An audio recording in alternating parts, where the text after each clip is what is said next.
కి స్వాగతం. 2024 ఎన్నికలకు సంబంధించి కాంగ్రెస్ పార్టీ మేనిఫెస్టో ప్రకటించింది. 48 పేజీలతో ఉన్న ఈ మేనిఫెస్టోలో ఎన్నో కీలకమైన అంశాలు ఉన్నాయి. వీటిలో ప్రధానమైన వాటిలో 2 అంశాలు సంచలనంగా మారాయి. దేశవ్యాప్తంగా కుల గణన చేస్తామని ప్రకటించింది కాంగ్రెస్ పార్టీ. కుల గణన జరిగిన దశాబ్దాలు అవుతుంది. ఈ క్రమంలోనే ఇటీవలే కొన్ని రాష్ట్రాల్లో కుల గణన చేపట్టాయి. బీహార్, ఏపీ రాష్ట్రాలు కుల గణన చేపట్టాయి. బీహార్లో కుల గణన రిపోర్ట్ కూడా వెల్లడైంది. దేశంలో ఎస్సీ, ఎస్టీ, బీసీ, మైనారిటీ జనాభా పెరిగినట్లుగా బీహార్ రిపోర్ట్ వెల్లడించింది. ఇదే సమయంలో కాంగ్రెస్ అధికారంలోకి వస్తే దేశవ్యాప్తంగా కులగణన చేపడుతున్నట్లుగా సంచలన హామీ ఇచ్చింది. మరో కీలకమైన హామీ ఏంటంటే రిజర్వేషన్లో ఉన్న 50% కోటా సీలింగ్ను ఎత్తివేస్తామని, దీనికోసం రాజ్యాంగ సవరణ చేపడతామని స్పష్టమైన హామీ ఇచ్చింది కాంగ్రెస్ పార్టీ.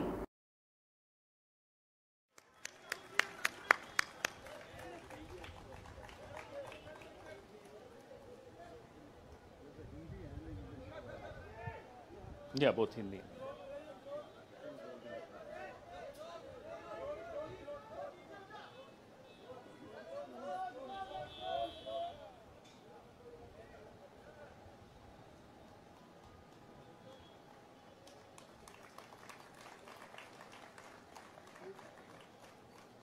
धन्यवाद।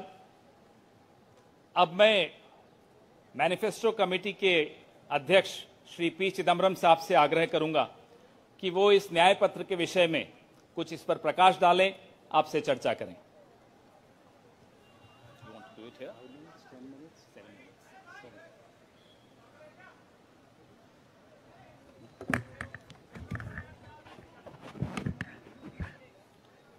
President, Honorable former Congress President Srimati Sonia Ji, Honorable former Congress President Shri Rahul Ji, General Secretary Shri K.C. Venugopal, members of the Congress Working Committee, senior leaders of the Congress, Karyakartas of the Congress, members of the media. I'm thankful to the Congress President for releasing the Congress Manifesto for the 2024 elections. Earlier, the draft Congress Manifesto was thoroughly discussed in the Congress Working Committee. The recommendations of the members of the Congress Working Committee were taken into consideration, and with the final approval of the Congress President, some changes were made to the draft manifesto. And what Bank of India report లో ఎలాంటి మార్పులు చేయలేదు. Report 6.5% వద్ద స్థిరంగా ఉంచుతున్నట్లుగా RBI governor Shaktikant Das ప్రకటించారు. మరోవైపు financial year 2025లో GDP rate 7% ఉండబోతున్నట్లుగా అంచనా వేశారు. దీంతో పాటు ఆర్థిక సంవత్సరంలో 4.5% చేరే అవకాశం ఉందని పేర్కొంది. ఆర్బీఐ మానిటరీ పాలసీ సమావేశంలో ఈ విషయాలు శుక్రవారం ప్రకటించారు. భారత ఆర్థిక వ్యవస్థకు 2024-25 సంవత్సరానికి గాను జీడీపీ 7%గా అంచనా వేసింది. Other central banks, the Reserve Bank has a much broader range of functions which is vital for ensuring macro-financial stability of a modern and complex economy like India. There are functional complementarities among the various responsibilities of the Reserve Bank of India. Being a full-service central bank, the Reserve Bank is well positioned to take a holistic view of various critical issues. Growth has continued to sustain its momentum, surpassing all projections. Headline inflation has eased to side risks to inflation that may derail the path of disinflation. Secondly, central banks are cautious in their communications, thereby tempering market expectations about the timing and magnitude of interest rate cuts later during this year. Equity markets have gained while bond yields and the US dollar have remained volatile. Situation in advanced economies February and March touching a 16-year high in the month of March. services sector. ఎన్నికల తర్వాతే విపక్షాల కూటమి India తరపున ప్రధానమంత్రి ఎవరని దానిపై నిర్ణయం తీసుకుంటామని కాంగ్రెస్ అగ్రనేత రాహుల్ గాంధీ పేర్కొన్నారు. రాజ్యాంగాన్ని ప్రజాస్వామ్యాన్ని నాశనం చేసేవారు వాటిని రక్షించే శక్తుల మధ్య తాజా పోరు అని వెల్లడించారు. కాంగ్రెస్ ఎన్నికల మేనిఫెస్టో విడుదల సందర్భంగా విలేకరులు అడిగిన ప్రశ్నలకు రాహుల్ సమాధానమిచ్చారు. 2004 లోక్సభ ఎన్నికలకు ముందు కూడా బీజేపీ నేతృత్వంలోని ఎన్డీఏ ప్రభుత్వం భారత్ వెలిగిపోతుందంటూ ప్రచారం చేసి విషయాన్ని గుర్తు చేసుకోవాలి. అప్పుడు కషాయ పార్టీ ఓటమి చెంది కాంగ్రెస్ అధికారం చేపట్టింది. ఈ ఎన్నికల ఏకపక్షం అంటూ బయట ప్రచారం చేస్తున్నారు. కానీ ఇద్దరి మధ్య తీవ్ర పోటీ ఉందని అన్నారు. ఇందులో కూటమిదే విజయం. ఎన్నికల తర్వాతే ఇండియా తరపున ప్రధానమంత్రి ఎవరైనా విషయంపై నిర్ణయం తీసుకుంటామని రాహుల్ గాంధీ పేర్కొన్నారు. That we are not a nation of monopolies. We are a nation where there is fair competition among businesses. So I think it's important to understand that this election is a fundamentally different election. I don't think democracy has been as much at risk. The constitution has been as much at risk as it is today. In Hindi, sir. ये जो चिदम्बरम जी ने कहा उससे मैं सहमत हूं, मगर ये जो चुनाव है ये लोकतंत्र को और संविधान को बचाने का चुनाव है. एक तरफ एनडीए नरेंद्र मोदी जी जो कॉन्स्टिट्यूशन पर आक्रमण कर रहे हैं, लोकतंत्र पर आक्रमण कर रहे हैं, इंस्टीट्यूशंस को कैप्चर कर रहे हैं, और दूसरी तरफ इंडिया अलायंस जो कॉन्स्टिट्यूशन की रक्षा करता है, लोकतंत्र की रक्षा करता है. तो ये चुनाव इन दोनों फोर्सेस के बीच में है. धन्यवाद. मौसमी सिंह, आज तक.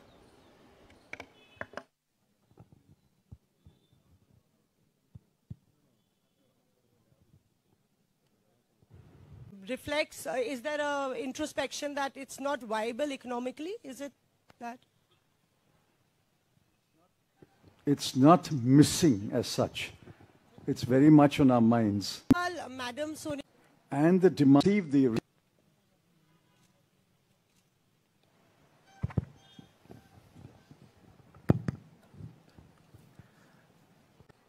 उसका फाउंडेशन क्या है, उसकी नींव क्या है, सबसे पहले यह समझना है.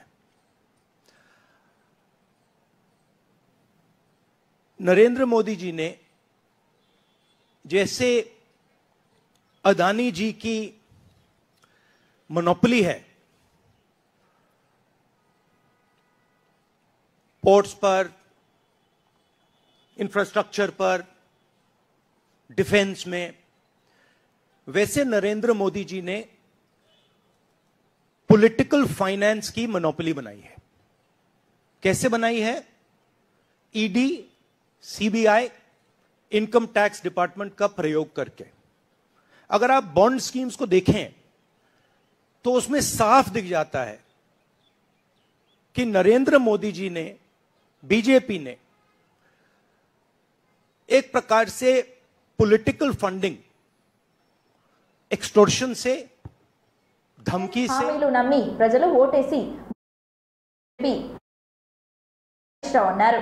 రైతులకు 2 లక్షల రుణమాఫీ చేశారా అని ప్రశ్నించారు.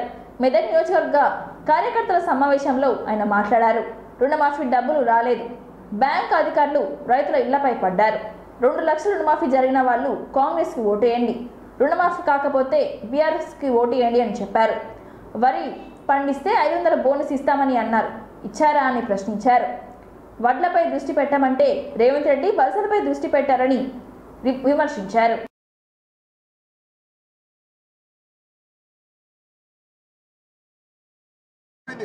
ఇప్పుడు జర దేశానికి వచ్చేదిగా ఇప్పుడు మనసున పట్టింది. పార్టీ పటిష్టంగా ఉంటేనే మనందరికీ ఫ్యూచర్ ఉంటుంది. రేపు లోకల్ బాడీ ఎన్నికల్లో కూడా మీరందరూ ఎంపీటీసీలు, సర్పంచ్లు గెలవాలంటే ఎంపీగా మన వెంకట్రామరెడ్డి గారు గెలవాల్సినటువంటి అవసరం వేదిక మీద ఉన్న 50,000 భయాలు ఇచ్చినాం. 3 నెలలు రిజిస్ట్రేషన్ చేసుకుంటామని బాండ్ పేపర్ మీద రాసుకుంటాం. బాండ్ పేపర్ అంటే నమ్మకం. బాండ్ పేపర్ మీద రాస్తే కోర్టుకు పోయినా చెల్తుంది, పోలీస్ స్టేషన్కి పోయినా చెల్తుంది. కులంలో పెద్ద మనుషులలో కూర్చున్నా బాండ్ పేపర్ మీద సంతకం పెట్టామని గట్టిగా పని చేయిస్తారని బాండ్ పేపర్ మీద రాసుకుంటాం. ఈ కాంగ్రెస్ వాళ్ళ మేనిఫెస్టో ఎవరు నమ్మేటట్లేడని ఈ కొడుకులు బాండ్ పేపర్ మీద రాసిచ్చారు, నోటరీ డాక్యుమెంట్ ఇచ్చారు. అట్లా కూడా సగం సగం నమ్మితే ఢిల్లీకి వెళ్ళి ఏఐసిసితో చెప్పించారు. ఇది రేవంత్ రెడ్డి మాట కాదు, ఇగో మా సోనియా గాంధీ మాట, మా రాహుల్ గాంధీ మాట, మా జిమ్మెదారని మాట్లాడింది కొడుకులు. ఇంకా ఒక అడుగు ముందుకేసి ఏమన్నారు, మొదటి అసెంబ్లీ సమావేశాల్లో ఈ 6 గ్యారెంటీలకు చట్టబద్ధత తెస్తాం, అసెంబ్లీలో చట్టం చేస్తాం, బరాబర్ అమలు చేస్తామని నమ్మబలికిరు. నమ్మి ఓటేస్తే నట్టేట ముంచింది కాంగ్రెస్ పార్టీ. ఏం చెప్పిందో ఒక్కసారి మీరు చూతురిగా, ఊకే నేను చెప్పుడు కాదు, వాళ్ళ మాటలే మీకు చూపిస్తా, మీరే మంచిగా చూడుండ్రి. ఏది నిజమో ఏది అబద్ధమో గట్టిగా మనసును పట్టించుకోవాలి. మా అక్క చెల్లెలు కూడా ఊళ్ళలో పోయినాక మీరు మంచిగా ముచ్చట పెట్టాలి, అందరికి అర్థమయ్యేటట్టు చెప్పాలి. ఏం చెప్పిండు రేవంత్ రెడ్డి, 2 లక్షల రుణమాఫీ చేస్తా అన్నాడు. ఒకసారి చూడండి ఏమన్నాడు. ఇవాళ రుణమాఫీ చేసిన వాళ్ళందరినీ నేను విజ్ఞప్తి చేస్తున్నాను, ఎంబడే బ్యాంకు 2 లక్షలు తెచ్చుకోండి, డిసెంబర్ 9 నాడు నేను రాగానే మాఫీ చేస్తాను. ఇవాళ చంద్రశేఖరరావు ఏమనుకుంటున్నా అంటే రుణమాఫీ చేసిన ఓట్లు నాకు పట్టాయని. నేనేం చెప్తున్నా అంటే రుణమాఫీ అయిన వాళ్ళు అందరూ ఎంబడే పోయి మళ్ళీ 2 లక్షల రుణం తెచ్చుకోరి, డిసెంబర్ 9 నాడు నేను అవి మాఫీ చేస్తా. కాబట్టి రైతులందరికీ నేను విజ్ఞప్తి చేస్తున్నా, ఎంబడే పోయి బ్యాంకు పోయి లోన్లు తెచ్చుకోరి, వచ్చిన ఎంబడే నేను రుణమాఫీ చేస్తా. ఎంబడే పోయి తెచ్చుకోమన్నాడు. అయింది ఎవరికన్నా 2 లక్షల రుణమాఫీ? అవ్వ అయింది ఎవరికన్నా? మొన్న మన రేగోడు మండలంలో బ్యాంకు వాళ్ళు వచ్చి రైతులకు నోటీసులు ఇచ్చింది. మన రేగోడు మండలంలోనే ఏమయ్యారు, అప్పు కట్టలు, నీ దర్వాజాలు నీక్కపోతాం, నిన్ను కోర్టుకు గుంజుతాం, నువ్వు బ్యాంకులో పైసలు కట్టుకున్నావు. పాపం ఆ రైతు ఏమన్నాడంటే, రేవంత్ రెడ్డి 2 లక్షలు మాఫీ చేస్తానా, నువ్వెవరిరా నన్ను అడిగి నీకు అన్నాడు. రేవంత్ రెడ్డి నరేంద్ర మోడీ మై నై జాంతావు, నువ్వు అప్పు కట్టుడే అని వాడు బ్యాంక్ కూడా అన్నాడు. నువ్వు ఏదన్నుంటే రాజకీయాలు మాట్లాడుకోదు. రేవంత్ రెడ్డి మాకు పైసలు కట్టలే, నువ్వు కడతావా కట్టవా నీ సంగతి ఏంది, నిన్ను కోర్టుకు గుంజుతా అని బ్యాంక్ కూడా వచ్చి రైతుల మీద ఊర్ల మీద పడతా ఉన్నది. ఇవాళ అంటే డిసెంబర్ 9 నాడే చేస్తా అన్నాడు. అధినేత కేసీఆర్ కరీంనగర్ జిల్లాలో పర్యటించారు.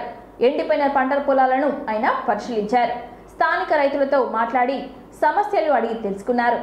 అన్నదాతలకు బీఆర్ఎస్ అన్ని విధాలుగా అండగా ఉంటుందని, ప్రభుత్వంపై ఒత్తిడి తీసుకొచ్చి న్యాయం జరిగేలా చేస్తామని కేసీఆర్ వారికి హామీ ఇచ్చారు.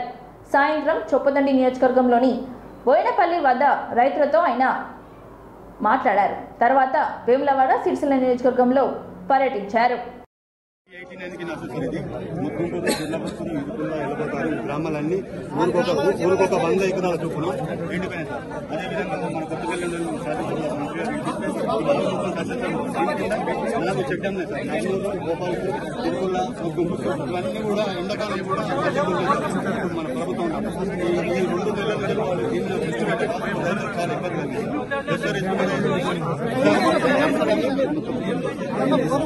అడిగింది చెప్పిన 5 గ్రామాలు మొత్తం చాలా అక్కడ సీఆర్ కూడా అన్నగారు కూడా సీఆర్ ఇచ్చారు. 2 నెలలు లాస్ట్ ఈ సంవత్సరం జరిగింది సార్. 8 నెలలు ఈ సంవత్సరం జరిగింది.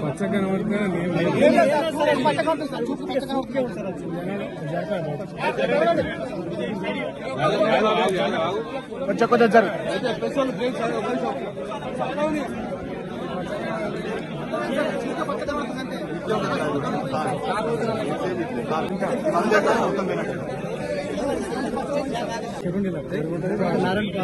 కొత్తపల్లి పడి ఉంటే వాళ్ళ మీద ఈ రెండింటితోటి మంచి సక్సెస్ అవ్వాలంటే 10 సంవత్సరాలు అసలు ఎలాంటి ఇబ్బంది లేదు సార్. మామూలుగా సార్ పక్క పంట కూడా మల్లెపల్లి మందులపల్లి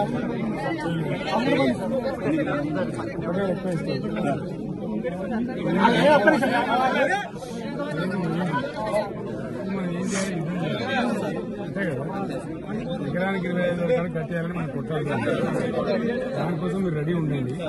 మీరు మంచి మాటలు పంపుతారా దాని సంగతి ఏందో ఎలక్షన్ అదే కదా, దానికోసం రెడీ ఉండాలి. ధైర్యం జరగద్దు. వచ్చే తప్పక ఏం చేద్దామంటే 10,000 మందిపై బిడ్డగడ్డ అక్కడ చెట్టు కట్టేసి మళ్ళీ నిలుపుతున్నాం. అర్థమైంది కదా, ఇతను కాదు ఈ 200లతో మనం చేద్దామి. ఇప్పుడు ఏంటంటే మన ధైర్యంగా ఉండి ఒకటి ఉండి పోరాటం చేయాలి. రైట్, ఆ పని మీద ఉండండి దయచేసి. అభివృద్ధి చెందాలన్న హత్యలు రాజకీయాలు స్వస్తి పలకాలన్న జగనన్నను ఓడించాలని ఏపీ పిసిసి అధ్యక్షురాలు వైఎస్ షర్మిల అన్నారు.